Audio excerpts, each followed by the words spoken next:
Hey, what's up? My name is Samuel Leeds. I'm a property investor. I make a lot of money doing property, but I'm also, I'm on a mission to help other people invest in property too. Most people, when they become successful in property, they hide away, they disappear. Whereas I kind of always vowed that if I ever made it and became successful in property, I'd share openly and freely, and here I am. So last week, I had a whole bunch of people asking me questions, niggly questions, detailed questions, relevant, specific, all around property investment, how to make money as a property entrepreneur. So I'm going to take some of those questions from last week and I'm going to answer them as best I can right now on the spot. However, if you've got questions about property, niggly questions, and I can help you, comment them below in the video, and then next week when I do a video, I might answer your questions. So anything at all around property investment, making money as a property entrepreneur, comment below. I'd love to, and I read every comment. I can't respond to every single one, but I do read all the comments. So last week we had a lady called Danielle.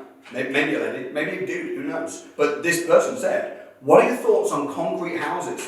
I currently own one, but I'm put off buying another for buy-to-let as I feel their value is always going to be capped as mortgage companies don't like lending on them. Thanks. Yeah, I would totally agree. Okay, so a concrete house, for anyone that doesn't know, is a non-standard construction house. So if it's just built with bricks, it's a standard construction house, then it's safe, it's secure, and it's easy to lend on the house. If it's a concrete house or anything of non-standard construction, or a wooden house, or anything other than just traditional bricks, what happens is the lenders get a bit unsure, and if you want to buy a house like that, the lenders sometimes say they won't lend. Now what that does is it means that you buy the house, normally you can buy them quite cheap, so you might see a house, oh my gosh, it's only 100 grand, and it will rent really well, the others in the street are 150 grand, awesome, but it's non-standard construction. So you'll buy it and you'll rent it out really well, but then when you come to sell it, no one's going to be able to buy it with a mortgage, which is going to probably like 90% of buyers aren't going to be able to buy it. So you cap your market, and they do sell for cheaper. So I don't personally own any houses non-standard construction because I like to have mortgages on my houses because then it gives me more return on investment. So would I buy another non-standard construction house or a concrete house, Danielle? No. Okay, next, Callum Gallagher. He says, hey Samuel, you said you would answer my question from last week. Oh, sorry dude. But you never got around to it. Could you do it in the next video? Alright, sure. What's your question, man? When you say you buy a house for no money, out so much money in, then pour a lot of the money out, how do you do that? Okay, I think what you're saying is, how do you put your money in, pour your money out? Here's the answer, Callum Gallagher. I'm answering your question. Callum, I hope you like this video right now. So, you buy a house and you buy it either below market value or you buy it and then you push the value up. So let's say I buy a house for £100,000, but there's a problem with the house. There's Japanese knotweed. Now I know that if there was no Japanese knotweed, the house would be £150,000. But because there's Japanese knotweed in the garden, which is a deadly plant, and it puts people off, I know that it's only 100 grand. But I also know that for £10,000, I could get that Japanese knotweed sorted out, I could get it under management control, and I can push the value back up to 150. Okay, that's the case study. So, how do you put your money in, pour your money out? I buy the house for cash for 100,000, or I borrow, I get a bridging loan, but I buy it for 100,000. I then spend 10,000 sorting out the issue, in this example, Japanese knotweed. So I've now spent 110, but I've pushed the value up to 150,000. Now what I do is I get a new mortgage, this is called remortgage, on the house up to its new true value of £150,000, which means they'll lend me 75% of £150,000, which is, I think it's £100,000, let me see, so £150,000, 0.75, so £112,500.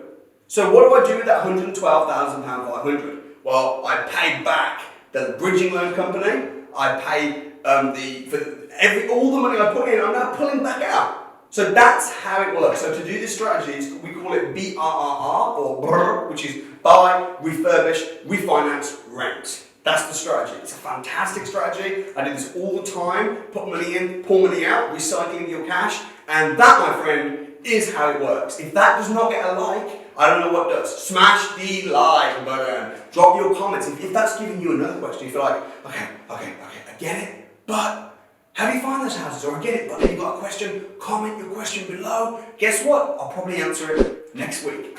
Okay, Aline, what type of people are you targeting and going after that will do lease option agreements and rent-to-rent deals? What type of person or property owners will do these types of deals? Okay, so people that will give you their house on a rent-to-rent agreement are people that don't want any hassle. Okay, so people that maybe someone who's really busy, maybe someone who's got lots and lots of properties and now they're moving away, maybe someone that's just tired, they're sick of being a landlord and they'd rather get less money and they'll give you the house and you'll give them a monthly rent and then you'll manage it, but then you'll keep the difference. They don't mind. You might make £1,000 a month from one house. They don't care. Have the £1,000 a month. I just don't want to have any phone calls because I want to lie on a beach or because I want to... So how do you find those types of people? In fact, I think I had another question similar. Someone did.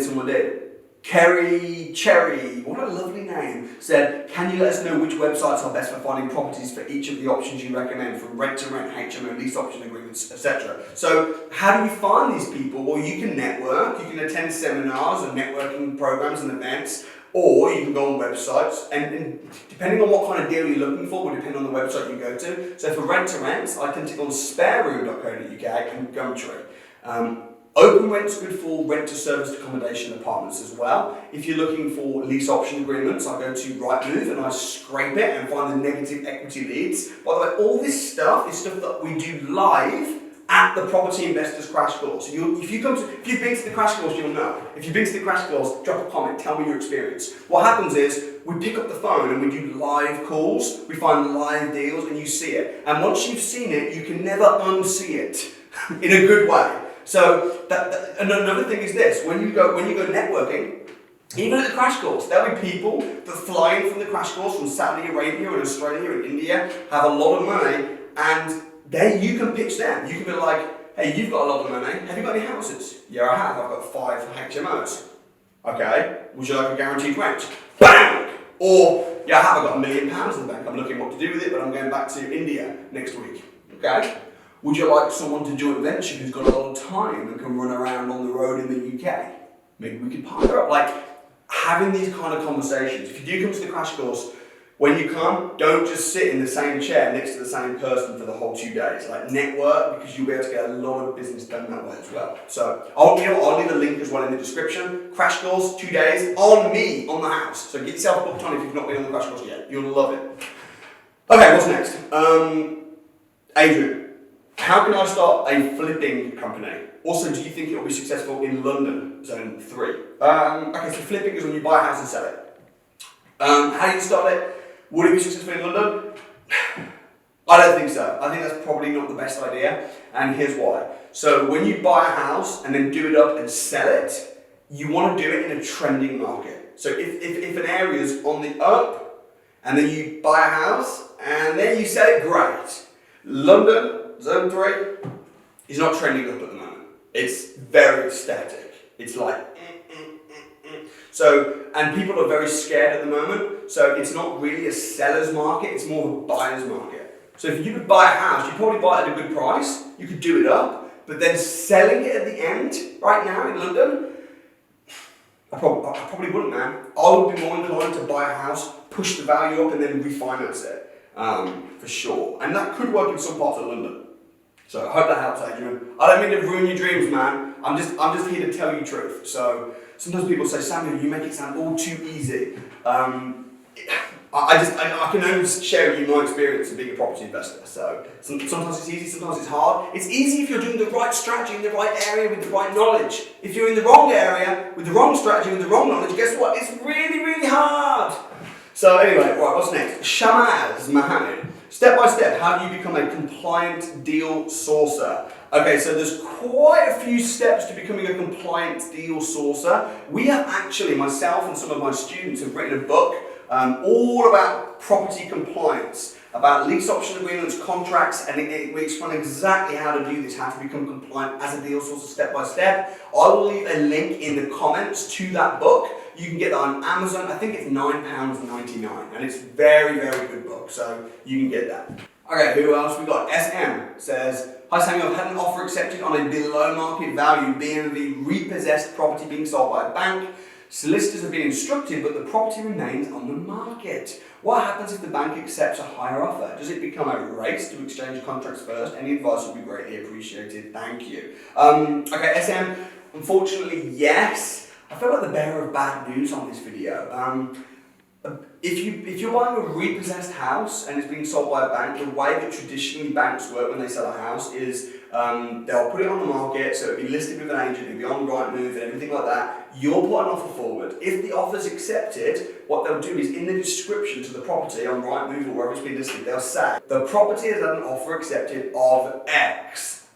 If you wish to put a higher offer in, please do so. So what happens is they want it to go like this. Now it might not. You can put forward your offer and just hope that no one gazumps you.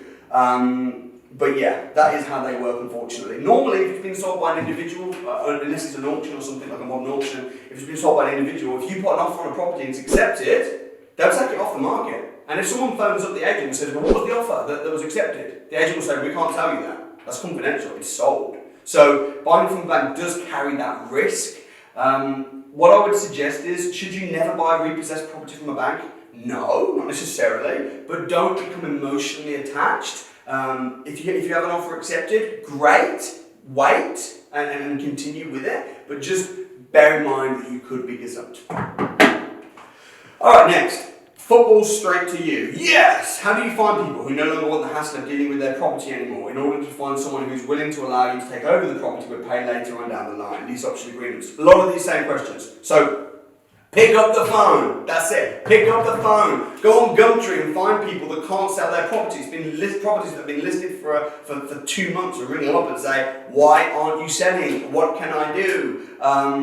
Just put yourself out there, get the knowledge, get around other property investors. So that's kind of my general nutshell advice. But as I say, it's been 2 days doing this on the crash course, so book on for sure. Carl says, I've got £100,000 cash to invest, but I also need somewhere to live in Liverpool. Any suggestions how best to use the money? Yes, do not buy a house in Liverpool to live in. You should rent somewhere. And then with the 100 grand, you should invest it in Liverpool. Liverpool's great. Invest it in Liverpool. And then the money that you make from the investments, you should use to pay your rent. And believe me, if you invest right, you'll have way more excess left over as well. That'll be my advice. I always say, rent where you live and rent out what you own. Craig Ackerman. Okay, we'll do this one and we'll do one more and then I'm going to wrap up. So if you've got questions, comment. Let me see these comments coming in below. Craig says, what's your opinion regarding en-suites in a HMO? By doing this, it could increase tenant demand for rooms, but concerned about whether it's worth the hassle and cost, as well as lack of flexibility, if the property is to be turned back into a normal single let down the line in the future. Would greatly appreciate your advice, and big thank you for all the content you've produced today. It's helped me so much. Craig, that's awesome. Great question. These questions are just so good. I can tell the intelligence of my listeners by their questions, and although I've not got the biggest YouTube channel in the world, I think there's currently as we speak, there's about 138,000 subscribers, but the questions that are coming in are good. I'm just so glad to hear, and a lot of people in the comments are doing this. I'm buying houses day in, day out, but so are you guys, and it's so good. I can tell Craig, I can tell you're doing it, your question's intelligent. So, okay, there's not a straightforward answer to this question. So, in my book, which I wrote Buy Low Rent High in 2016, I talked about en-suites in a very negative way. I said en-suites are poo. The market's changed a little bit because there's more HMOs now. There's more demand than ever. Okay, believe me, there's demand, but there's also more supply than ever. So en-suites do set you apart from a lot of the supply, and you typically, depending on where you are in the country, you're only talking about £1,500, maybe £2,000 to put an en-suite in a bedroom. Of course, it depends on different factors. So I do often these days put en-suites in HMOs, particularly if I wanted to push the value up.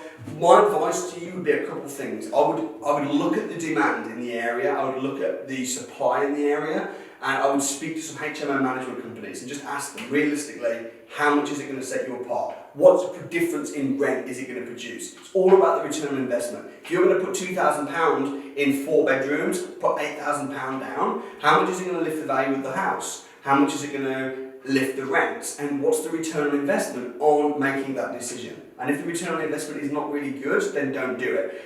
If you're thinking of turning it back into a single let because you're not sure on the market, then that would suggest that you've probably not done enough due diligence in the first place. And it's always good to have an exit strategy, so that's just smart. I get it. But if you're thinking, oh, is it going to work as a HMO or is it not? Then you've probably not done, because before you buy a house as a HMO, you want to do some serious due diligence. You need to know the supply and the demand on the back of your hand. You need to have spoken to all of the HMO experts, managers in the area. So if you're not sure and you're feeling about it, rent it out without en suites, see how it goes, and then cross the bridge in 6 months. Because the last thing you want to do is spend a load of money and then regret it. But en suites are definitely helpful in a lot, especially if the area is saturated. So I know that's not a black and white answer because it would depend on the area. There's different factors involved. Also depends on your bank balance.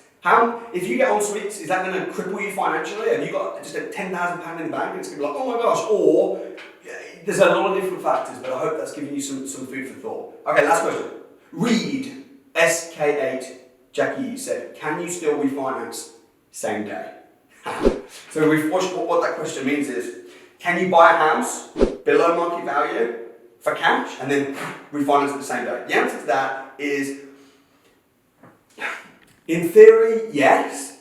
Here's the thing, you used to be able to buy a house below market value and refinance the same day. I've done this. However, they said back in like 2009, 2010 that you can't do it anymore, you have to wait 6 months. So you buy a house, you've got to wait 6 months before you refinance it as a minimum. They scrapped the 6-month rule, a lot of lenders, so Precise Mortgages, Kent Reliance, they'll let you refinance straight away. Same day, no, because before you refinance, you need to have increased the value of the property. So you need to have done the refurb, you need to have fixed the problem, which is not going to be done in a day. So, but if you buy a house, and say it's got no kitchen and bathroom, or it's not really mortgageable, and you buy it on a bridging finance, and then you spend a month doing it up and sorting the kitchen and bathroom out, or 2 weeks, you can refinance straight away. There's no limit. But same day, no. So that is my general advice. I hope you guys found this video helpful. I'm really excited to see you guys do well. There's nothing that gives me more of a kick than when people comment and say things like, I was at your crash course and now I've got 2 deals, or I just love it, man. So thank you guys for your great questions. Thank you for taking action and becoming successful in property. I'm really glad that these videos help. I hope to see you at the crash course. By the way, coming to the crash, I don't make any money from my property training business. So at the crash course, there are opportunities to do advanced training, and we have an academy where we have a whole series of programs that you can do over a 12-month period. I don't even take a salary from that. I don't get paid for that. I do this because I absolutely love it. And just thank you guys for all your support on YouTube and at the crash courses and within the academy over the last few years. Can't wait to see you on the next video. Please do subscribe, smash the like button, comment below, and I'll see you next time.